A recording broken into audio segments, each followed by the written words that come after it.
Welcome one and all, I'm Alexis, aka The Sloth Reader, and I'm here today to do the No Disclaimers book tag.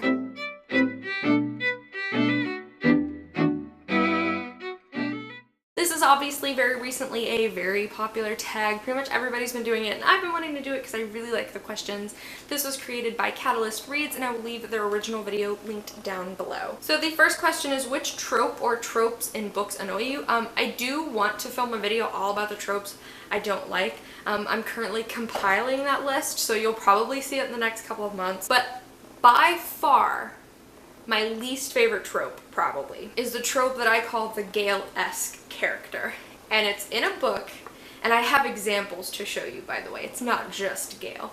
But it's in a book, usually when there's a love triangle.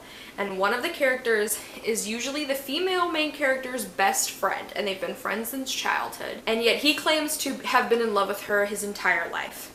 But he usually never acts on his feelings until she shows interest in another male character. And it usually presents itself in him acting like a total jerk to the main character and basically acting like he knows what's best for her, and she's either A, becoming a new person, or she's acting totally different, and he basically tells her what she can and cannot do. And I hate that. And I feel like Gale, for me, is the first time I saw that character type, and I hate it. Other examples of this trope include Mal from the Grisha trilogy, the Shadow and Bone trilogy by Leigh Bardugo. Mal at least acts a little bit better in the last book, but he spends 2 books basically behaving that way. Killorn from the Red Queen series by Victoria Aveyard.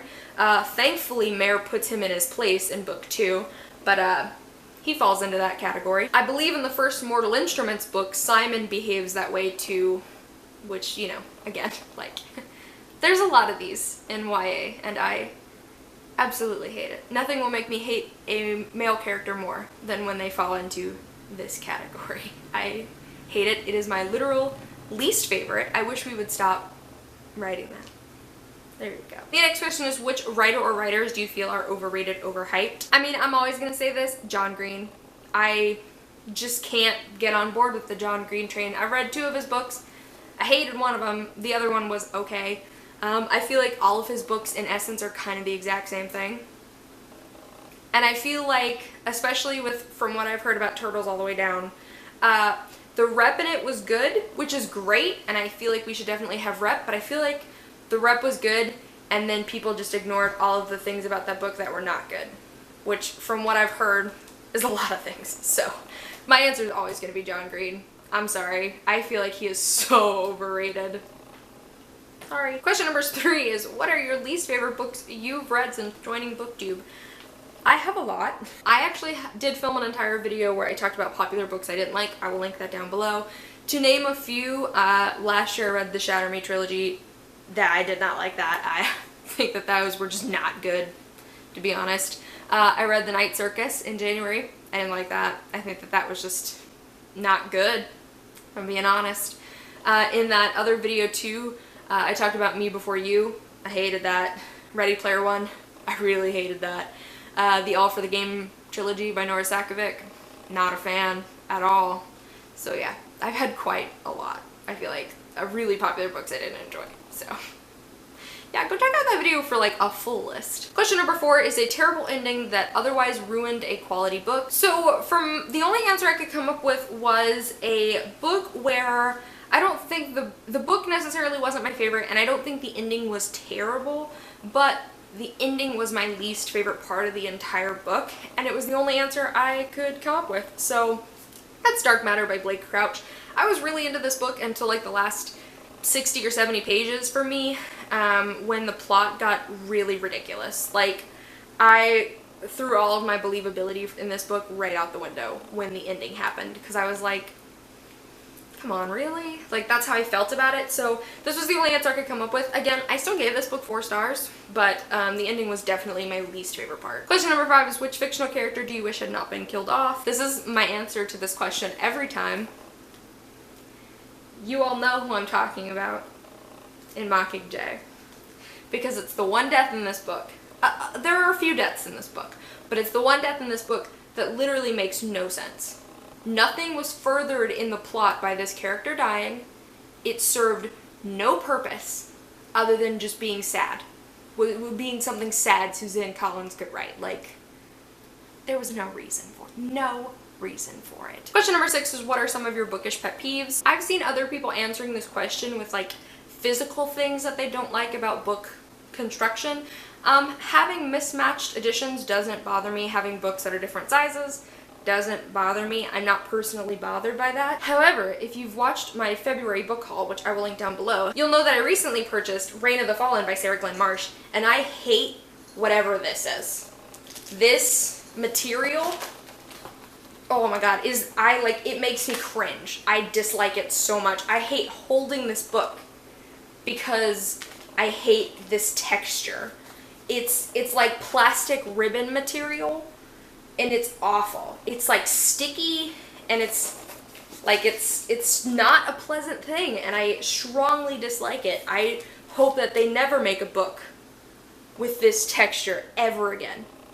Like, I'm tempted not buying this book because of how much I hate the way this feels, because it literally makes me cringe having to touch the cover.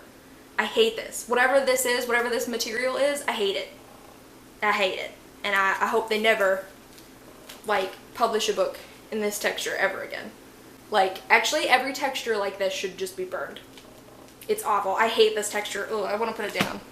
I feel like I gotta wash my hands now. Question number 7 is, what are some books you feel deserve more recognition? I have a few of them. The first one is one I read 2 years ago, and I'm sure it was popular in its heyday, but I don't really hear too many people talk about it anymore, but I feel like it's still a good, fun read, and that is Anna Dressed in Blood by Kendar Blake. This is very much a supernatural-esque story about our main character, Kaz, who travels across the world and, like, exorcises ghosts, and he comes across a ghost named Anna Dressed in Blood, and basically has, like, met his match with her, and he's trying to figure out what makes her different from every other ghost, but it's really fun. I feel like it's very fast-paced. I feel like Cass is a likable character, and I feel like you can't help not be really interested in Anna's story. This book is a little creepy. I have a hard time feeling creeped out by books, but I know a lot of people who are very creeped out by this, so if that's something you're looking for, please check this one out. The next one I'm going to mention is The Bone Witch by Ren Chbeko. I really like this. This is about a necromancer, basically, who discovers she has powers when she brings her brother back from the dead, and then she is whisked away to train to become a proper magic user, also known as an Asha. And yeah, and it's about her journey training, but it's also like her villain origin story. It's basically told in 2 timelines, from like the past and then from the future, of like T's training, but also her being like an exiled villain in this world, kind of. And it's really interesting. It's really fascinating. It has kind of a Memoirs of a Geisha-esque style of training process for the Asha, which is really, really cool and fascinating. I really, really like The Bone Witch, and I really, really like the sequel too, so I definitely think more people should check this out. And the last one I'm going to mention, I feel like should be no surprise because I mention it every chance I get, and that is Shallow Graves by Callie Wallace. Like, I'm not even gonna, I've said so many times on my channel, like, what this book is about, that just go look it up if you're interested into it, but it's got a biracial, bisexual main character. It's very much like a travel book about a girl figuring out how she's still alive after she was killed a year ago, but she also suddenly has powers that she can't explain, and along the way she meets other supernatural creatures, and it's just, I loved it. It has a lot of commentary about the main character Breezy being biracial, being bisexual. It has commentary on rape culture. Like, I love this book, and more people need to read it. Like if I have one accomplishment on BookTube, it needs to be that I make people read Shallow Graves, okay? And question number 8 is, what are your thoughts on censorship and banning books? Now, obviously, censorship is something that is specifically related to a power being able to censor you. So, like, do I think that the government should be able to tell us what we can and cannot read?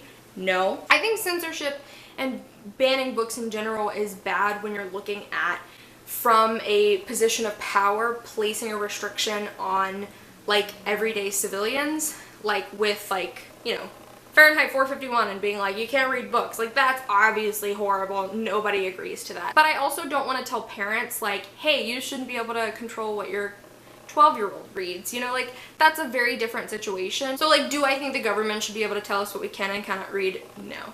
Do I understand situations where parents are like, I don't think this is appropriate for my 11-year-old?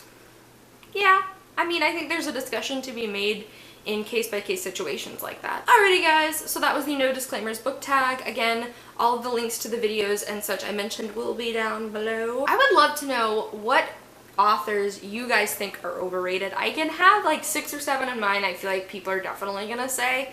I feel like what I do upload videos on Monday, Wednesdays, and Saturdays, and I'll see you guys soon with another video. Bye!